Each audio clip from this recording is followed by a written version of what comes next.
ખેડા જિલ્લાના સુપ્રસિદ્ધ યાત્રાધામ ડાકોર મંદિરના સેવકે મંદિરના મેનેજર સામે ગંભીર આક્ષેપો લગાવ્યા છે।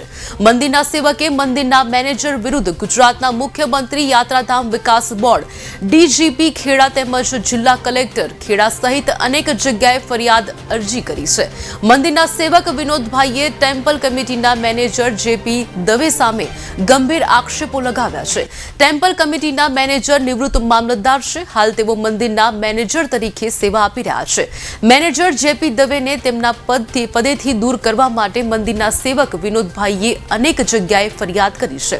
ફરિયાદમાં તેઓએ જણાવ્યું છે કે જો દવેને મેનેજર પદ પરથી દૂર કરવામાં નહીં આવે તો આમરણાંત ઉપવાસ કરશે। શું નામ છે તમારું? મારું વિનોદ શિવશંકર સેવક રણછોડજી મંદિરના સેવક છું। આજે એક અરજી કરી છે, શું માંગણી છે તમારી? એ મારી માંગણી એવું છે કે દવેનું રાજીનામું લેવાનું। ઠાકોર અને મંદિરની પરંપરા તોડી કાઢે છે દર વર્ષોને। એને 2022 મહિનો હોકી કાઢેલો, એ પણ મારી પાસે ઠરાવ છે। અરવિંદ મહેતા મેનેજર હતા, એને હોકી કરતા પછી અરવિંદ મહેતાને કાઢી મૂક્યો।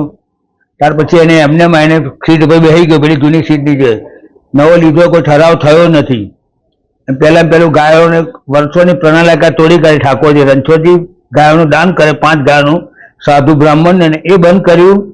પ્લસ ઠાકોરજીને વર્ષોથી ગાયો ખવડાવે, ગાયોનો કંસાર ખવડાવે પણ એ લોકોએ બંધ કરી દીધો।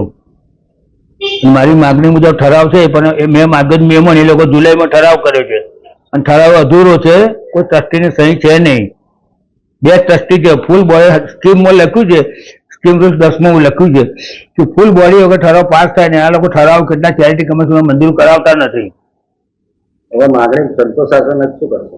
તો નહીં થાય તો આત્મહત્યા કરી લેવાની છે, આત્મવિલો પર। હા, અમે લોકો અમારા અપવાસ ઉપર, અને મારે કોઈ છે નહીં પાછળ। પછી દવેની જાત બદલાય, મારી જાત બદલાવાની છે।